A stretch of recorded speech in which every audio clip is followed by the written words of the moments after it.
आज पहाटे वडगाव पोलीस स्टेशनला एक रोबरीचा गुन्हा रिपोर्ट झालेला होता. यांच्यामध्ये ट्रॅव्हल्स जे आहे, कोल्हापूरवरून भायखला मुंबईला ट्रॅव्हल चाललेली होती. त्यांच्यामध्ये एक व्यापारीचे सिल्वर 60 किलो, जवळपास 60 किलो सिल्वर आणि थोडा 10 ग्राम गोल्ड आणि काही मशीनचे स्पेअर पार्ट्स असा एक 3 अनोळखी इसम जे तावडे हॉटेलवरून बसला चढले आणि वाठार फाटेवरून त्याने क्लीनरवरती ड्रायव्हर आणि ते व्यापारीवरती कोयता लावून तो सगळा मुद्देमाल ते घेऊन पळून गेलेले होते. असा गुन्हा पहाटे वडगाव पोलीस स्टेशनला रिपोर्ट झाला, गुन्हा दाखल करण्यात आला. त्या अनुषंगाने additional SP Ichalkaranji, SDP Jaysingpur, local crime ब्रांचची पीआय आणि त्यांची पूर्ण टीम आणि वडगाव पोलीस स्टेशनचे डीबी आणि त्यांचा स्टाफ सगळे डिटेक्शनचे वेगवेगळे टीम तयार करून सीसीटीव्हीची तपासणी, योग्य त्या टेक्निकल पद्धतीची तपासणी आणि गोपनीय माहितीच्या आधारे पूर्ण तपास करण्यात आला. आणि त्या गुन्ह्यामध्ये जे मेन आरोपी अक्षय कदम यांना मॉर्निंगमध्ये अटक करण्यात आला. ताब्यामध्ये घेऊन योग्य त्या पद्धतीने चौकशी केली तर आणखी जे बाकीचे आरोपी आहेत ते निष्पन्न झाले.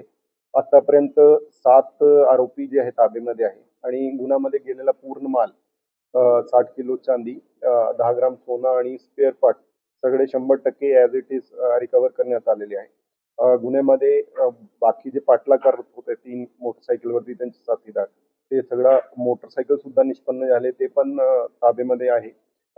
वापरलेले मोबाईल आणि दुसरा साहित्य ते पण आतापर्यंत ताब्यामध्ये घेण्यात आलेलं आहे आणि पुढची तपास त्या अनुषंगाने चालू आहे. खरं तर मोठ्या प्रमाणात हा दरोडा होता.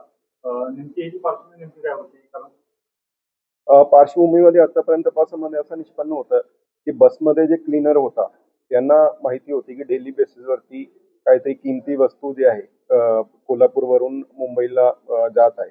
त्यांनी ते माहिती त्यांचे मोठ्या भावाला दिली आणि ते मोठ्या भावाचा मित्र जे मेन आरोपी जे आहे अक्षय कदम तो होता. तर असा एक चेन जोडून त्यांनी ते सगळ्यांना मिळून एक कट रचला की मी तो बसमध्येच होतो क्लीनर, तर तुम्ही पूर्ण ते लोकेशन असेल किंवा काय असेल ते संपर्कामध्ये असल्यामुळे सगळा ते कट रचला आणि त्याप्रमाणे ते आजचा गुन्हा अंजाम करण्यात आला.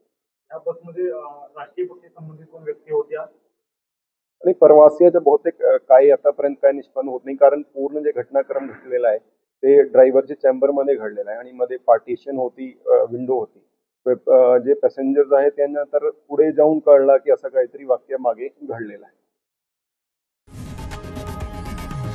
लोकशाही मराठी ऐका, पहा, जागरूक रहा.